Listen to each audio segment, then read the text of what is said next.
بسم اللہ الرحمن الرحیم۔ شروع اللہ کے نام سے جو رحمان و رحیم ہے۔ عما تساءلون عن النبأ العظیم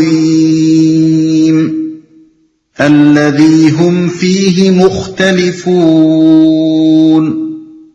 کلا سیعلمون ثم کلا سیعلمون۔ یہ لوگ کس چیز کے بارے میں پوچھ گچھ کر رہے ہیں؟ کیا اس بڑی خبر کے بارے میں جس کے متعلق یہ مختلف چیمے گوئیاں کرنے میں لگے ہوئے ہیں؟ ہرگز نہیں، ان قریب انہیں معلوم ہو جائے گا۔ ہاں ہرگز نہیں، ان قریب انہیں معلوم ہو جائے گا۔ چیمے گوئیاں کرنے میں لگے ہوئے ہیں۔ بڑی خبر سے مراد قیامت اور آخرت کی خبر ہے، جس کو اہل مکہ آنکھیں پھاڑ پھاڑ کر سنتے تھے۔ پھر ہر محفل میں اس پر طرح طرح کی چیمگوئیاں ہوتی تھیں۔ پوچھ گچھ سے مراد یہی چیمگوئیاں ہیں۔ لوگ جب ایک دوسرے سے ملتے تھے تو کہتے تھے کہ بھائی، کبھی پہلے بھی تم نے سنا ہے کہ مر کے کوئی دوبارہ زندہ ہوگا؟ کیا یہ ماننے کے قابل بات ہے کہ گل سڑ کر جو ہڈیاں ریزہ ریزہ ہو چکی ہیں ان میں نئے سرے سے جان پڑے گی؟ کیا عقل میں یہ بات سماتی ہے کہ اگلی پچھلی ساری نسلیں اٹھ کر ایک جگہ جمع ہوں گی؟ کیا یہ ممکن ہے کہ یہ بڑے بڑے جمے ہوئے پہاڑ ہوا میں روئی کے گالوں کی طرح اڑنے لگیں گے؟ کیا یہ ہو سکتا ہے کہ چاند، سورج اور تارے سب بجھ کر رہ جائیں اور دنیا کا یہ سارا جمع جمایا نظام الٹ پلٹ ہو جائے؟ یہ صاحب جو کل تک اچھے خاصے دانا آدمی تھے، آج انہیں یہ کیا ہو گیا ہے کہ ہمیں ایسی عجیب انہونی خبریں سنا رہے ہیں؟ یہ جنت اور یہ دوزخ آخر پہلے کہاں تھیں جن کا ذکر ہم نے کبھی ان کی زبان سے نہ سنا تھا؟ اب یہ ایک دم کہاں سے نکل آئی ہیں کہ انہوں نے ان کے عجیب و غریب نقشے ہمارے سامنے کھینچنے شروع کر دیے ہیں۔ ہم فیہ مختلفون کا ایک مطلب تو یہ ہے کہ وہ اس کے بارے میں مختلف چہمگوئیاں کر رہے ہیں۔ دوسرا مطلب یہ بھی ہو سکتا ہے کہ دنیا کے انجام کے بارے میں یہ لوگ خود بھی کوئی ایک متفق علیہ عقیدہ نہیں رکھتے، بلکہ ان کے درمیان اس کے متعلق مختلف خیالات پائے جاتے ہیں۔ ان میں سے کوئی عیسائیوں کے خیالات سے متاثر تھا اور زندگی بعد موت کو مانتا تھا، مگر یہ سمجھتا تھا کہ وہ دوسری زندگی جسمانی نہیں بلکہ روحانی ہوگی۔ کوئی آخرت کا قطعی منکر نہ تھا، مگر اسے شک تھا کہ وہ ہو سکتی ہے یا نہیں۔ چنانچہ قرآن مجید ہی میں اس خیال کے لوگوں کا یہ قول نقل کیا گیا ہے کہ ان نظن الا ظنا وما نحن بمستيقنين، یعنی ہم تو بس ایک گمان سا رکھتے ہیں، یقین ہم کو نہیں ہے۔ سورہ الجاثیہ آیت 31۔ اور کوئی بالکل صاف صاف کہتا تھا کہ ان ہی الا حیاتنا الدنیا وما نحن بمبعوثین، یعنی جو کچھ بھی ہے بس ہماری یہی دنیا کی زندگی ہے اور ہم ہرگز مرنے کے بعد دوبارہ نہ اٹھائے جائیں گے۔ سورہ الانعام آیت 29۔ پھر کچھ لوگ ان میں سے دہریے تھے اور کہتے تھے کہ ما ہی الا حیاتنا الدنیا نموت و نحیا وما یہلکنا الا الدہر، یعنی زندگی بس یہی ہماری دنیا کی زندگی ہے، یہی ہم مرتے اور جیتے ہیں اور گردش ایام کے سوا کوئی چیز نہیں جو ہمیں ہلاک کرتی ہو۔ سورہ الجاثیہ آیت 24۔ اور کچھ دوسرے لوگ دہریے تو نہ تھے، مگر دوسری زندگی کو ناممکن قرار دیتے تھے، یعنی ان کے نزدیک یہ خدا کی قدرت سے خارج تھا کہ وہ مرے ہوئے انسانوں کو پھر سے زندہ کر سکے۔ ان کا قول تھا من یحیی العظام وہی رمیم، یعنی کون ان ہڈیوں کو زندہ کرے گا جبکہ یہ بوسیدہ ہو چکی ہوں۔ سورہ یاسین آیت 78۔ یہ ان کے مختلف اقوال خود ہی اس بات کا ثبوت تھے کہ ان کے پاس اس مسئلے میں کوئی علم نہ تھا، بلکہ وہ محض گمان و قیاس کے تیر تکے چلا رہے تھے، ورنہ علم ہوتا تو سب کسی ایک بات کے قائل ہوتے۔ ہرگز نہیں، یعنی آخرت کے متعلق جو باتیں یہ لوگ بنا رہے ہیں سب غلط ہیں۔ جو کچھ انہوں نے سمجھ رکھا ہے وہ ہرگز صحیح نہیں ہے۔ انہیں معلوم ہو جائے گا، یعنی وہ وقت دور نہیں ہے جب وہی چیز حقیقت بن کر ان کے سامنے آ جائے گی جس کے بارے میں یہ فضول چہمگوئیاں کر رہے ہیں۔ اس وقت انہیں پتہ چل جائے گا کہ رسول نے جو خبر ان کو دی تھی وہی صحیح تھی، اور قیاس و گمان سے جو باتیں یہ بنا رہے تھے ان کی کوئی حقیقت نہ تھی۔ ألم نجعل الأرض مهادا والجبال أوتادا وخلقناكم أزواجا وجعلنا نومكم سباتا وجعلنا الليل لباسا وجعلنا النهار معاشا وبنينا فوقكم سبعا شدادا وجعلنا سراجا وهاجا وأنزلنا من المعصرات ماء ثجاجا لنخرج به حبا ونباتا وجنات الفافا کیا یہ واقعہ نہیں ہے کہ ہم نے زمین کو فرش بنایا اور پہاڑوں کو میخوں کی طرح گاڑ دیا اور تمہیں مردوں اور عورتوں کے جوڑوں کی شکل میں پیدا کیا اور تمہاری نیند کو باعث سکون بنایا اور رات کو پردہ پوش اور دن کو معاش کا وقت بنایا اور تمہارے اوپر 7 مضبوط آسمان قائم کیے اور ایک نہایت روشن اور گرم چراغ پیدا کیا اور بادلوں سے لگاتار بارش برسائی تاکہ اس کے ذریعے سے غلہ اور سبزی اور گھنے باغ اگائیں۔ زمین کو فرش بنایا، زمین کو انسان کے لیے فرش یعنی ایک پرسکون قیام گاہ بنانے میں قدرت و حکمت کے جو کمالات کارفرما ہیں ان پر اس سے پہلے تفہیم القرآن میں متعدد مقامات پر تفصیلی روشنی ڈالی جا چکی ہے۔ معاش کا وقت بنایا، یعنی رات کو اس غرض کے لیے تاریک بنا دیا کہ اس میں تم روشنی سے محفوظ رہ کر زیادہ آسانی کے ساتھ نیند کا سکون حاصل کر سکو، اور دن کو اس مقصد سے روشن بنایا کہ اس میں تم زیادہ سہولت کے ساتھ اپنی معاش کے لیے کام کر سکو۔ زمین پر باقاعدگی کے ساتھ مسلسل رات اور دن کا الٹ پھیر کرتے رہنے کے بے شمار فوائد میں سے صرف اس ایک فائدے کی طرف اشارہ یہ بتانے کے لیے کیا گیا ہے کہ یہ سب کچھ بے مقصد یا اتفاقاً نہیں ہو رہا ہے، بلکہ اس کے پیچھے ایک بڑی حکمت کام کر رہی ہے جس کا براہ راست تمہارے اپنے مفاد سے گہرا تعلق ہے۔ تمہارے وجود کی ساخت اپنے اندر سکون و راحت کے لیے جس تاریکی کی طالب تھی وہ رات کو، اور اپنی معیشت کے لیے جس روشنی کی طالب تھی وہ دن کو مہیا کی گئی ہے۔ تمہاری ضروریات کے عین مطابق یہ انتظام خود اس بات کی شہادت دے رہا ہے کہ یہ کسی حکیم کی حکمت کے بغیر نہیں ہوا ہے۔ 7 مضبوط آسمان قائم کیے، مضبوط کا لفظ اس معنی میں استعمال کیا گیا ہے کہ ان کی سرحدیں اتنی مستحکم ہیں کہ ان میں ذرہ برابر تغیر تبدل نہیں ہونے پاتا، اور ان سرحدوں کو پار کر کے عالم بالا کے بے شمار ستاروں اور سیاروں میں سے کوئی نہ ایک دوسرے سے ٹکراتا ہے نہ تمہاری زمین پر آ گرتا ہے۔ گرم چراغ پیدا کیا، مراد ہے سورج۔ اصل میں لفظ وحاج استعمال ہوا ہے جس کے معنی نہایت گرم کے بھی ہیں اور نہایت روشن کے بھی، اس لیے ترجمے میں ہم نے دونوں معنی درج کر دیے ہیں۔ اس مختصر سے فقرے میں اللہ تعالیٰ کی قدرت و حکمت کے جس عظیم الشان نشان کی طرف اشارہ کیا گیا ہے اس کا قطر زمین کے قطر سے 109 گنا اور اس کا حجم زمین کے حجم سے 3,33,000 گنا زیادہ بڑا ہے۔ اس کا درجہ حرارت 1,40,00,000 ڈگری سینٹی گریڈ ہے۔ زمین سے 9,30,00,000 میل دور ہونے کے باوجود اس کی روشنی کا یہ حال ہے کہ انسان اگر برہنہ آنکھ سے اس کی طرف نظر جمانے کی کوشش کرے تو اپنی بینائی کھو بیٹھے، اور اس کی گرمی کا حال یہ ہے کہ زمین کے بعض حصوں میں اس کی تپش کی وجہ سے درجہ حرارت 140 ڈگری فارنہائٹ تک پہنچ جاتا ہے۔ یہ اللہ ہی کی حکمت ہے کہ اس نے زمین کو اس سے ٹھیک ایسے فاصلے پر رکھا ہے کہ نہ اس سے بہت قریب ہونے کے باعث یہ بے انتہا گرم ہے اور نہ بہت دور ہونے کے باعث بے انتہا سرد۔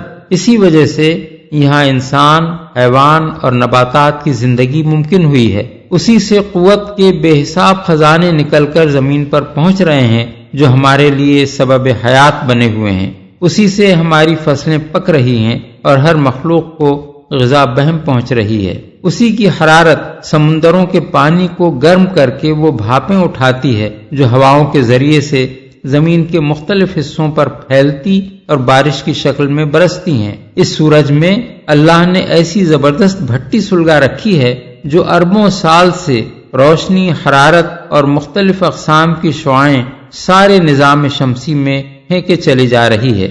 گھنے باغ اگائیں۔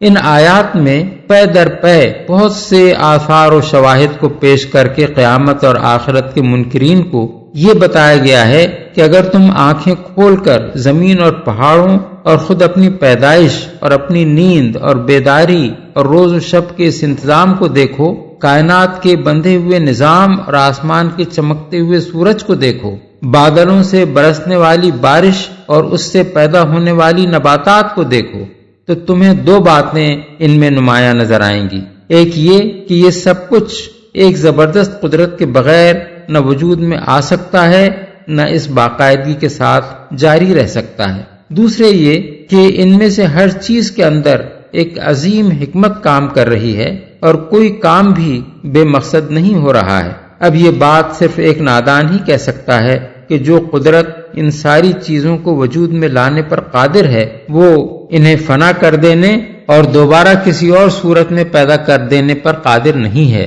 اور یہ بات بھی صرف ایک بے عقل ہی کہہ سکتا ہے کہ جس حکیم نے اس کائنات میں کوئی کام بھی بے مقصد نہیں کیا ہے، اس نے اپنی دنیا میں انسان کو سمجھ بوجھ، خیر و شر کی تمیز، طاعت و عصیان کی آزادی اور اپنی بے شمار مخلوقات پر تصرف کے اختیارات بے مقصد ہی دے ڈالے ہیں۔ انسان اس کی دی ہوئی ان چیزوں کو اچھی طرح استعمال کرے یا بری طرح، دونوں صورتوں میں اس کا کوئی نتیجہ نہیں نکلتا۔ کوئی بھلائیاں کرتے کرتے مر جائے تو بھی مٹی میں مل کر ختم ہو جائے گا، اور برائیاں کرتے کرتے مر جائے تو بھی مٹی ہی میں مل کر ختم ہو جائے گا۔ نہ بھلے کو اس کی بھلائی کا کوئی اجر ملے گا، نہ برے سے اس کی برائی پر کوئی باز پرس ہوگی۔ زندگی بعد موت اور قیامت و آخرت پر یہی دلائل ہیں جو جگہ جگہ قرآن مجید میں بیان کیے گئے ہیں۔ ان يوم الفصل كان ميقاتا يوم ينفخ في الصور فتأتون أفواجا وفتحت السماء فكانت أبوابا وسيرت الجبال فكانت سرابا۔ بے شک فیصلے کا دن ایک مقرر وقت ہے جس روز سور میں پھونک مار دی جائے گی، تم فوج در فوج نکل آؤ گے اور آسمان کھول دیا جائے گا حتیٰ کہ وہ دروازے ہی دروازے بن کر رہ جائے گا، اور پہاڑ چلائے جائیں گے یہاں تک کہ وہ سراب ہو جائیں گے۔ فوج در فوج نکل آؤ گے، اس سے مراد وہ آخری نفخ صور ہے جس کا آوازہ بلند ہوتے ہی تمام مرے ہوئے انسان یکایک جی اٹھیں گے، اور تم سے مراد صرف وہی لوگ نہیں ہیں جو اس وقت مخاطب تھے، بلکہ وہ تمام انسان ہیں جو آغاز آفرینش سے قیامت تک پیدا ہوئے ہوں۔ سراب ہو جائیں گے۔ اس مقام پر یہ بات ذہن میں رہنی چاہیے کہ یہاں بھی قرآن کے دوسرے بہت سے مقامات کی طرح قیامت کے مختلف مراحل کا ذکر ایک ساتھ کیا گیا ہے۔ پہلی آیت میں اس کیفیت کا ذکر ہے جو آخری نفخ صور کے وقت پیش آئے گی، اور بعد کی دو آیتوں میں وہ حالت بیان کی گئی ہے جو دوسرے نفخ صور کے موقع پر رونما ہوگی۔ اس کی وضاحت ہم تفہیم القرآن جلد 6 تفسیر سورہ الحاقہ میں کر چکے ہیں۔ آسمان کھول دیا جائے گا سے مراد یہ ہے کہ عالم بالا میں کوئی بندش اور رکاوٹ باقی نہ رہے گی، اور ہر طرف سے ہر آفت سماوی اس طرح ٹوٹی پڑ رہی ہوگی کہ معلوم ہوگا کہ گویا اس کے آنے کے لیے سارے دروازے کھلے ہیں اور اس کو روکنے کے لیے کوئی دروازہ بھی بند نہیں رہا ہے۔ پہاڑوں کے چلنے اور سراب بن کر رہ جانے کا مطلب یہ ہے کہ دیکھتے دیکھتے پہاڑ اپنی جگہ سے اکھڑ کر اڑیں گے اور پھر ریزہ ریزہ ہو کر اس طرح پھیل جائیں گے، جہاں پہلے کبھی پہاڑ تھے وہاں ریت کے وسیع میدانوں کے سوا اور کچھ نہ ہوگا۔ اسی کیفیت کو سورہ طٰہٰ میں یوں بیان کیا گیا ہے، یہ لوگ تم سے پوچھتے ہیں کہ آخر اس دن یہ پہاڑ کہاں چلے جائیں گے؟ ان سے کہو میرا رب ان کو دھول بنا کر اڑا دے گا اور زمین کو ایسا ہموار چٹھیل میدان بنا دے گا کہ اس میں تم کوئی بل اور سلوٹ تک نہ دیکھو گے۔ آیات 105 تا 107۔ ان جہنم كانت مرصادا للطاغین مآبا لابثین فیہا احقابا۔ در حقیقت جہنم ایک گھات ہے، سرکشوں کا ٹھکانہ جس میں وہ مدتوں پڑے رہیں گے۔ ایک گھات ہے۔ گھات اس جگہ کو کہتے ہیں جو شکار کو پھانسنے کے لیے بنائی جاتی ہے تاکہ وہ بے خبری کی حالت میں آئے اور اچانک اس میں پھنس جائے۔ جہنم کے لیے یہ لفظ اس لیے استعمال کیا گیا ہے کہ خدا کے باغی اس سے بے خوف ہو کر دنیا میں یہ سمجھتے ہوئے اچھل کود کرتے پھر رہے ہیں کہ خدا کی خدائی ان کے لیے کھلی آماج گاہ ہے اور یہاں کسی پکڑ کا خطرہ نہیں ہے، لیکن جہنم ان کے لیے ایک ایسی چھپی ہوئی گھات ہے جس میں وہ یکایک پھنسیں گے اور بس پھنس کر ہی رہ جائیں گے، مدتوں پڑے رہیں گے۔ اصل میں لفظ احقاب استعمال کیا گیا ہے جس کے معنی ہیں پے در پے آنے والے طویل زمانے، ایسے مسلسل ادوار کہ ایک دور ختم ہوتے ہی دوسرا دور شروع ہو جائے۔ اس لفظ سے بعض لوگوں نے یہ استدلال کرنے کی کوشش کی ہے کہ جنت کی زندگی میں تو ہمیشگی ہوگی مگر جہنم میں ہمیشگی نہیں ہوگی، کیونکہ یہ مدتیں خواہ کتنی ہی طویل ہوں۔ بہرحال جب مدتوں کا لفظ استعمال کیا گیا ہے تو اس سے یہی متصور ہوتا ہے کہ وہ لامتناہی نہ ہوں گی بلکہ کبھی نہ کبھی جا کر ختم ہو جائیں گی۔ لیکن یہ استدلال دو وجوہ سے غلط ہے۔ ایک یہ کہ عربی لغت کے لحاظ سے حقب کے لفظ ہی میں یہ مفہوم شامل ہے کہ ایک حقب کے پیچھے دوسرا حقب ہو، اس لیے احقاب لازماً ایسے ادوار ہی کے لیے بولا جائے گا جو پے در پے ایک دوسرے کے بعد آتے چلے جائیں اور کوئی دور بھی ایسا نہ ہو جس کے پیچھے دوسرا دور نہ آئے۔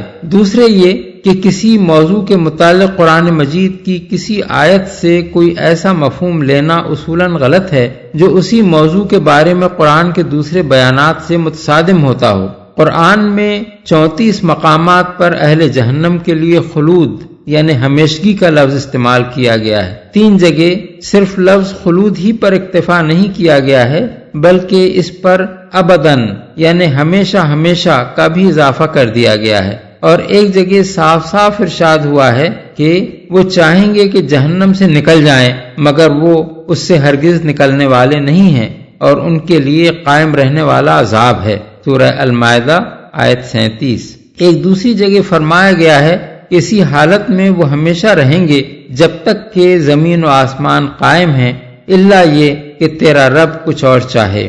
اور یہی بات اہل جنت کے متعلق بھی فرمائی گئی ہے کہ جنت میں وہ ہمیشہ رہیں گے جب تک زمین و آسمان قائم ہیں الا یہ کہ تیرا رب کچھ اور چاہے۔ سورہ ہود آیات 107 اور 108۔ ان تصریحات کے بعد لفظ احقاب کی بنیاد پر یہ کہنے کی آخر کیا گنجائش باقی رہ جاتی ہے کہ جہنم میں خدا کے باغیوں کا قیام دائمی نہیں ہوگا بلکہ کبھی نہ کبھی ختم ہو جائے گا۔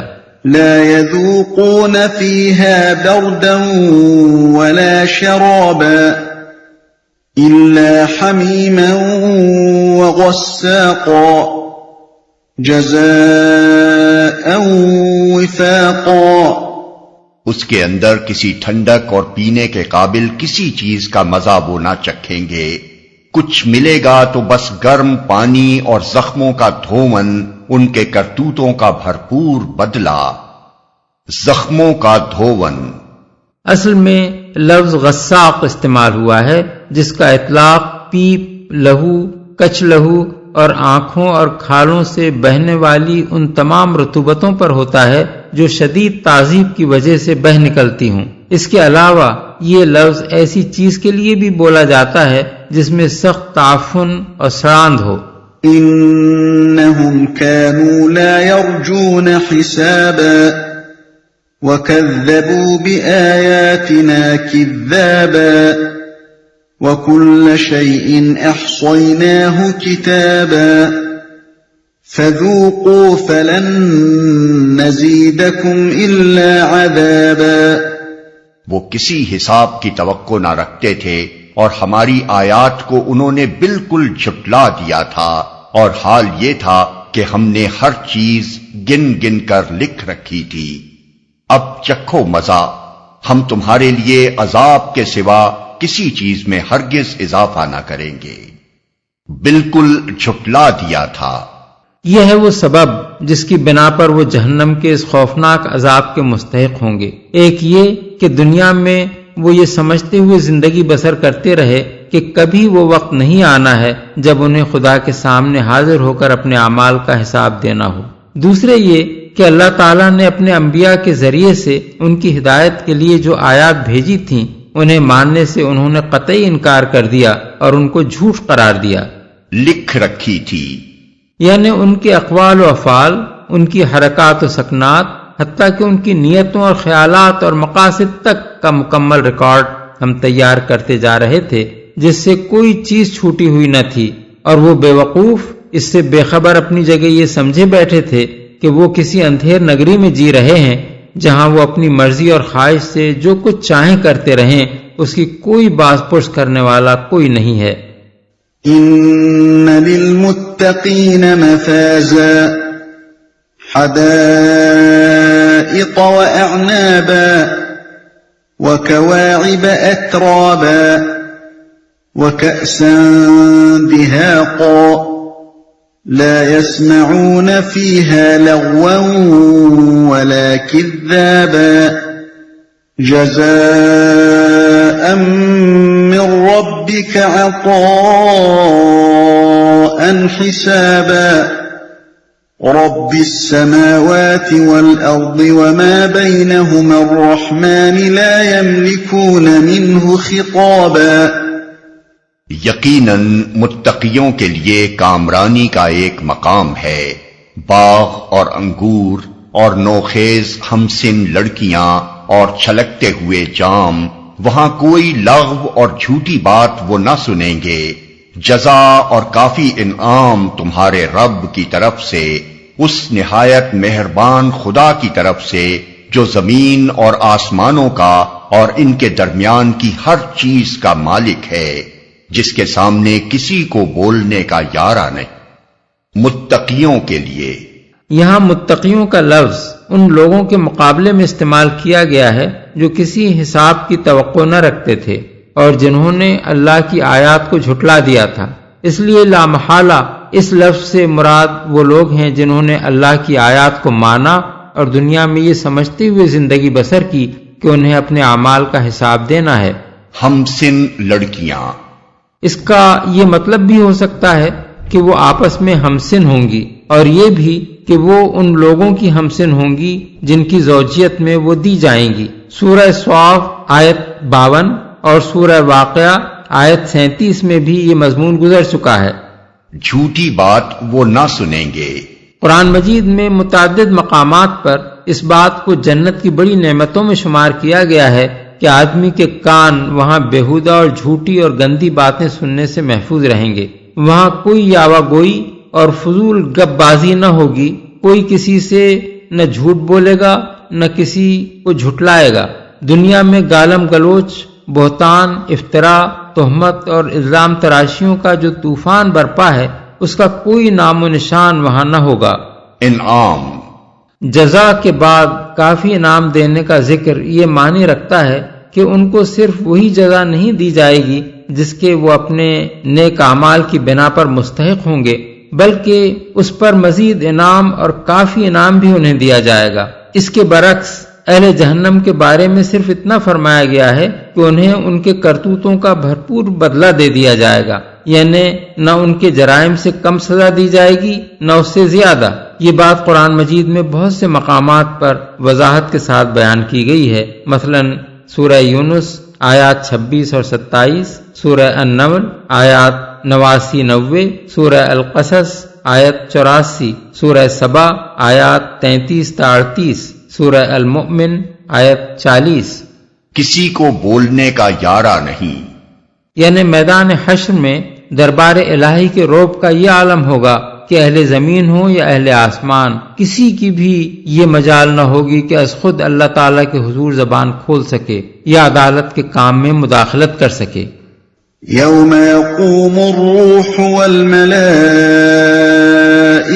صفا لا يتكلمون إلا من أذن له الرحمن وقال صوابا۔ جس روز روح اور ملائکہ صف بستہ کھڑے ہوں گے، کوئی نہ بولے گا سوائے اس کے جسے رحمان اجازت دے اور جو ٹھیک بات کہے۔ روح، اہل تفسیر کی اکثریت کا خیال یہی ہے کہ اس سے مراد جبریل علیہ السلام ہے، اور ان کا جو بلند مرتبہ اللہ تعالیٰ کے ہاں ہے اس کی وجہ سے ملائکہ سے الگ ان کا ذکر کیا گیا ہے۔ جو ٹھیک بات کہے، بولنے سے مراد شفاعت ہے، اور فرمایا گیا ہے کہ وہ صرف 2 شرطوں کے ساتھ ممکن ہوگی۔ ایک شرط یہ کہ جس شخص کو جس گناہگار کے حق میں شفاعت کی اجازت اللہ تعالیٰ کی طرف سے ملے گی، صرف وہی شخص اسی کے حق میں شفاعت کر سکے گا۔ دوسری شرط یہ کہ شفاعت کرنے والا بجا اور درست بات کہے، بیجا نوعیت کی سفارش نہ کرے، اور جس کے معاملے میں وہ سفارش کر رہا ہو وہ دنیا میں کم از کم کلمہ حق کا قائل رہا ہو، یعنی محض گناہگار ہو، کافر نہ ہو۔ ذلك اليوم الحق فمن شاء اتخذ إلى ربه مآبا۔ وہ دن برحق ہے، اب جس کا جی چاہے اپنے رب کی طرف پلٹنے کا راستہ اختیار کر لے۔ إنا أنذرناكم عذابا قريبا يوم ينظر المرء ما قدمت يداه ويقول الكافر يا ليتني كنت ترابا۔ ہم نے تم لوگوں کو اس عذاب سے ڈرا دیا ہے جو قریب آ لگا ہے، جس روز آدمی وہ سب کچھ دیکھ لے گا جو اس کے ہاتھوں نے آگے بھیجا ہے، اور کافر پکار اٹھے گا کہ کاش میں خاک ہوتا۔ قریب آ لگا ہے۔ بظاہر ایک آدمی یہ خیال کر سکتا ہے کہ جن لوگوں کو خطاب کر کے یہ بات کہی گئی تھی ان کو مرے ہوئے اب 1400 سال گزر چکے ہیں، اور اب بھی یہ نہیں کہا جا سکتا کہ قیامت آئندہ کتنے 100 یا کتنے 1000 یا کتنے لاکھ برس بعد آئے گی۔ پھر یہ بات کس معنی میں کہی گئی ہے کہ جس عذاب سے ڈرایا گیا ہے وہ قریب آ لگا ہے، اور سورت کے آغاز میں یہ کیسے کہا گیا ہے کہ عنقریب انہیں معلوم ہو جائے گا؟ اس کا جواب یہ ہے کہ انسان کو وقت کا احساس صرف اسی وقت تک رہتا ہے جب تک وہ اس دنیا میں زمان و مکان کی حدود کے اندر جسمانی طور پر زندگی بسر کر رہا ہے۔ مرنے کے بعد جب صرف روح باقی رہ جائے گی، وقت کا احساس و شعور باقی نہ رہے گا، اور قیامت کے روز جب انسان دوبارہ زندہ ہو کر اٹھے گا اس وقت اسے یوں محسوس ہوگا کہ ابھی سوتے سوتے اسے کسی نے جگا دیا ہے۔ اس کو یہ احساس بالکل نہیں ہوگا کہ وہ ہزارہ سال کے بعد دوبارہ زندہ ہوا ہے۔ کاش میں خاک ہوتا، یعنی دنیا میں پیدا ہی نہ ہوتا یا مر کر مٹی میں مل جاتا اور دوبارہ زندہ ہو کر اٹھنے کی نوبت نہ آتی۔